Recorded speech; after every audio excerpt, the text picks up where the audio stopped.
this is going to be good news or bad news. So let's break down each day to figure out where we think these numbers are going to come in at. Then at the end of this, I'm going to explain to you, if you're a homeowner, what should you do? Should you refinance? If you're a home buyer, where rate's going to go in from now? In March, are they going to skyrocket or are they going to come down? So on Tuesday, we have nothing really coming in today, but on Tuesday, we have retail sales. And why we focus in on this is how's the consumer doing right now? We know the big, beautiful tax bill is supposed to put bigger refund checks in our pockets.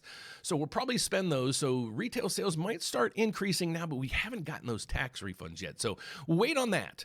But then on Wednesday, we're going to get this. We're going to get average hourly earnings, and that's going to say, are you keeping up with inflation?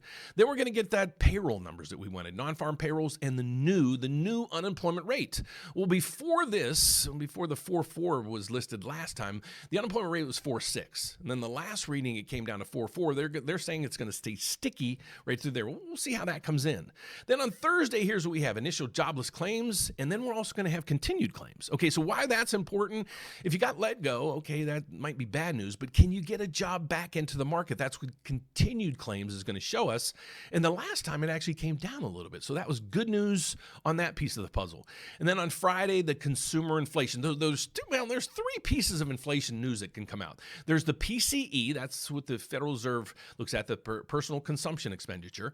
And then there's what's called the CPI, that's what you're seeing on the board. And then there's the PPI. Don't get them all confused. Just think of it this way. If there's a C in the front, that means consumer. If there's a P, that means producer. Just think of it that way. So they're saying the consumer inflation month over month is maybe going to go up a little bit from 0.2 to 0.3. I could be on that bandwagon. Okay, so my January effect, if you don't know what that is, subscribe, and I explain that in a lot of videos. But then you look at month over month, it's going to be stagnant. And then they're saying year over year from 2.7 to 2.5. I don't know about that. I'm saying inflation, it might stay sticky at 2.7. But we'll see. I'll give you my analysis of that Thursday night. So I would take a deep dive into that.